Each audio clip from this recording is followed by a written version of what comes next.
What's up, Van guys? Hello, Vankers. How's everybody doing? How are you doing? Matt, listen, they've been talking about, there's been rumors, there's been people, there's been grumbles. Little varies like whispers. Like Game of Thrones style, like Littlefinger in the courtyard. Adrian Newey wants to leave Red Bull. No, he would never. No, I don't believe it. Then all of a sudden, I wake up this morning and I say, what a nice day for me to just live my normal life. The BBC! The BBC, dude. You know what's crazy, though, is they always report these things like 6 months earlier in some foreign language, and we never believe it. Yeah. It's only when it's printed in our language do we believe it. Right. Yeah, right. The Austrians and shit were on this from day dot. Yeah. The Austrians were saying, I think Newey's going to leave. And we're like, well, that can't be confirmed because they're Austrian. They're German. We can't trust what they say. Right. Like their journalists are just out here lying. But when the BBC says it, well, then it has to be true. Well, it's British bias, dude. It's British bias. It permeates even the mainstream media. But now, doesn't it make us think that we have to be biased towards the Austrians, that they just get it right? Right. The Dutch and the Austrian papers? They just get it right. But no, dude, who cares about any of that shit? Adrian Newey is leaving fucking Red Bull. He's leaving. Ooh. I mean, the most important. This is bigger than Lewis Hamilton leaving. This is bigger than Lewis Hamilton leaving. Because here's the thing. If he goes to Ferrari, which is, that's one of maybe the place that he's going to go. That's what makes Ferrari have a real chance of winning. I mean, not that Lewis, but the combination. Lewis with the Ferrari engineers just alone, I don't know if he wins a championship. Yeah. Lewis with Adrian Newey, it's a lot. Baby, get that polish ready because that 8th championship is fucking ready to come to you. Yes. Dude. Wow. Yeah, I mean, there is. I hate to burst everybody's bubble, but I think there's a little thing called gardening leave. Right. Which means that he would have to sit 2025 out. Right. But what that also means is he won't be helping them on the Red Bull won't have his insights on the 2026 car. So even though he won't be helping another team, Red Bull will be actively hurt. And if we know anything about Adrian Newey, is he's not like a day-to-day guy. He's like, let's nail this regulation set. And then I'm a floater. Because what's interesting about Adrian Newey is he comes from the old school of engineering where you had to he's also a race engineer. He understands all aspects. He's an engineer who has a more wide understanding. He's not, because now from my understanding is that race engineers now, they have like a very very thin, narrow specialty. Like you're only aero. I see what you're saying. You're only engine. You're only this part of the car, or that part of the car, or vehicle, or fluid dynamic, or whatever the fuck. I don't know all the different things, but everybody's specialized now. Yes. Whereas Newey just is kind of like understands the whole picture. And it's because he understands the whole picture that he was able to look at the last regulation set when everyone's like looking at the floor, right? Everyone's looking at, it's all about the floor. It's all about the floor. And Newey's like, no. Suspension. It's all about the suspension. You got to get the suspension right because the floor is gonna pull. Because if you don't have the suspension right, whatever ground effects you got running under there doesn't matter. So he put all his focus on the suspension, right? Because he can see the big picture. Yeah, and the guy fucking sees the Matrix. Let's be real. Yes. He looks at cars and it's just code. It's just code. That's just what it is. He could just see the air flowing around it, and he's like, no. Like Haley Joel Osment sees dead people, he sees air. He really does, dude. He does see air. There's nothing scarier than when you see Martin Brundle or Will Buxton doing his grid walk, right? The other thing you'll see is that Adrian Newey is often just like staring daggers at like Williams. Right, yeah. Because they're doing something really interesting with the back of the car that's very marginal. Right. And there was a great TikTok of Newey like staring at a Williams or like an Alfa Romeo just with his notebook, and he's just no blinking. Just laser locked on their car, and and over it is playing a clip of Will Ferrell being like, "I'm so fucking scared right now." Dude, nothing's scarier than that. That was what I was about to say. I was like, nothing is scarier. Nothing strikes fear into the hearts of anyone on the F1 grid more than Adrian Newey with his little notebook, his arms crossed, and his fucking eyes on your fucking scheme, dude. His eyes on your he's just looking underneath your fucking dress.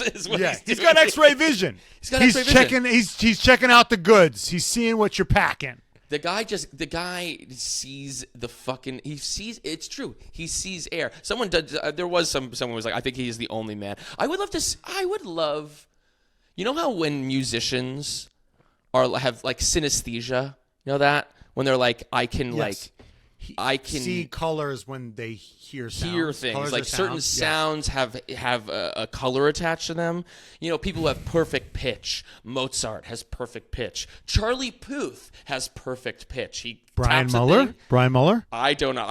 I'm perfect in almost every other way, but not in terms of pitch. But I feel like I want to like spend a day being John Malkovich and like what it's like to like see the world through Newey's eyes. Like, how does he look at the world? He must see something different than what we see. The guy's a fucking genius. He's the most important person in Formula One. He is the most important person in Formula One. From making a car good standpoint. Not from like a marketing standpoint, not from like, I mean, Lewis Hamilton was more seismic because he's he's the best driver. Right. And the driver is the most front-facing person of the sport. Right. But as many people will say, it's maybe 10% driver, 90% car. So when you're looking at it like, who is the 90% of that 90%? Yeah. It's Adrian Newey. And a lot of people are going around saying, well, you know, Adrian Newey, he's more of a big picture guy, and there's actually real geniuses at Red Bull that are actually responsible. I don't know. I call bullshit on that. I think he is the lead. He leads that team. He's the big picture guy is what you need, right? Right. You know, a guy because you know, we've experienced this in other aspects of our lives, right? There are a lot of people who are technical, but not imaginative. You can be technically brilliant. Right. You can understand the little pieces of a car. You can understand the pieces of things and break things down to their component parts. But do you have the creativity? That's genius, right? It's creativity. And that's his superpower, is that he's creative. He's not just like, he doesn't even know how to use computers. Like, he's completely behind. He's like in the guys in Dune who use the spice, right? Because Dune was interesting because Dune is a sci-fi future without computers, and they fly their ships on spice-fueled intuition. That because without spice, they can't travel at like light speed because all the ships would crash, right? Because they don't have navigational abilities. Spice and precognition are the essential elements to intergalactic space travel in Dune. They hold the whole thing together. Yeah. And Newey has that precognition. Yeah. Everybody else has he's like the fucking bald girl in the fucking Minority Report, in the fucking goo. Yes. Who can see the crimes. Yeah. That's him. He's that guy. Yeah, dude. Yeah. Everybody else with their computers, but he can see beyond. He could see into the future. He could see into distant regulation sets. Yeah. And like, you can't. ChatGPT can do a lot, but it can't see the future, dude. It can't see air. Yeah, dude. And how do you think it's like gardening leave? You think it's going to be like Christmas to him. He's going to sit in his garden. He's going to sit in his mansion in fucking, North England. And he's just going to think for a year, dude. he's gonna think for a year. Do you not think he's going to come up with some fucking genius concepts when he just has nothing but time to think? Right, because when the engineers are home, they don't have any of their fancy tools. He doesn't need fancy tools. You got to keep him from his notebook? Yeah, pen and paper, babe. Pen and paper. He just needs a fucking CVS. Yeah. That's it. Yeah. That's it. Lock him in a room. He'll draw a fucking a WGC winning car with just his feces. Okay, so where is he going? Where is he going? I mean, he's taking the year off. He's taking the year off. But he's drawing the perfect car. He's drawing the perfect car. Right. And he's bringing that perfect car to Ferrari. Yeah. Gotta be Ferrari. Right? Maybe Aston, but that would be crazy because Aston, I think it's going to take a while for their engine to get ramped up. Uh-huh. I think it's a better play for him to go to Ferrari. Right. Although that would be, it's kind of interesting because which would be the bigger flex? Mm-hmm. Him going to Ferrari and winning and like bringing a championship back to Ferrari, or him just shooting Aston Martin to the top? Because that's what he did at Red Bull. Right. He took a nothing. Yeah. He took a nothing. Yeah. He created his own character in a video game. He built up the XP, right? And then he was level 100 by the end. Right. And he was murking people with, he didn't see going to Ferrari would be kind of like I knew a friend who played World of Warcraft and like obsessively and then got tired of it and then he just sold that character to somebody else who didn't want to put in the work, right? Mm-hmm. So you go to Ferrari and start at like level 97 out of 100, right? Or you go to Aston because Red Bull was like, level 1, you just got killed in GTA and you lost all your shit. Got to start again. Yeah. Right? So cuz he was coming from McLaren, I think. He came from McLaren which was like top to bottom. So if he's going to go top to bottom, I think he'd go Aston. Doug, I'm just thinking. I've never thought of this. I don't know. But I just want him to go to Haas, or Williams, or Stake. What a fucking iconic move. He was like, no, everyone thinks I'm going to Ferrari. No, I'm going to Stake F1 Team Kick Sauber. Okay, that's where I'm going. I mean, it's like this is now when Brady went to Tampa. He has the opportunity to go to Tampa and win. Right. But he's already won other things, so it's even more impressive. Like now it's a flex. Like if he goes to Ferrari, it'll be impressive. But if he goes, how low can he go and start again? How low can he respawn at and start again? Yeah. I think he could definitely take Aston to the top. Definitely. No, this is a fun game. What's the lowest team he could drag to the top? Right, exactly. I don't think he could do Alpine because that engine maybe is McLaren. a nightmare. Definitely McLaren. Definitely. But McLaren doesn't have their own engine. That doesn't seem to matter this year. Doesn't seem to matter. I think the engines are going to be important for this next reg, which is his weakness. Well, it's not necessarily his weakness. It's that like aero isn't as much of a factor as it is in this current rules in this current reg set. That's how Mercedes, despite the fact that they didn't have the best aero, was still dominating. But like Red Bull was able to chip away. Red Bull was still able to get those wins every now and again, and it certainly wasn't because of that Renault engine that was kicking. Engine. It was because of that. Yes. It was because of Newey's innovations.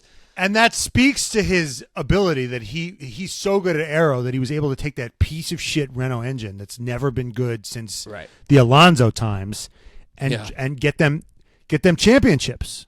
Right. He got them The Renault engine was good when they were winning those championships. It just died off in the new reg set because those championships were then. But no, the point stands. It's seismic. He could win at McLaren. Could he win at Alpine? See, that's what I'm saying. I don't think so because the engine's so bad. But I think could he win? I guess I feel like Aston is the bottom of the thing, but I guess the other thing is like, I don't think he'd win with Williams, but like, where does Williams sit if he's running Aero for them? You know what I mean? Like, where do they? Fifth, right? Fifth. Like consistently Q3, like fighting for points every weekend. Like that is that's what this guy represents. That's the Newey effect. And people will follow him. It's like he's not going there solo. I'm sure he has teams of people. That's what's happening, and that's what's probably going to happen with Ferrari. How legendary will Fred Vasseur be if he pulls off yet another heist of the fucking century, and he can not only get Lewis Hamilton from Mercedes, he can also get fucking Adrian Newey from Red Bull. I mean, Fred Vasseur. It's looking like a Tot. He's looking like Jean Todt if he does that. If he assembles a super team. Talk about also like, for him, rags to riches fucking story. Within 2 years, he's going from like, hoping to get a single point on a race week, being so not in demand that he talks to us in a conference room in Austin. And now he's literally pulling off the greatest, like the biggest, most seismic moves in the history of Formula One. I mean, the guy's a fucking legend. But that's where he's going. He's not going to go to fucking Mercedes. No. I mean, maybe, I guess, yeah, maybe Aston. But he's not going to go to Mercedes. No, I think he also loved the culture of Red Bull at the time. Mm-hmm. Culture might be not the same. Right. But at the time, he was... Yeah, he's a vibe guy. He's a vibe guy. And he's kind of been like... from the same town. Right. And now he's like, the vibes been bad this year. Vibes aren't great, so I'm gonna go. Let's go find some new. I mean, he's like he's like, I'm rich. Age. Life is short.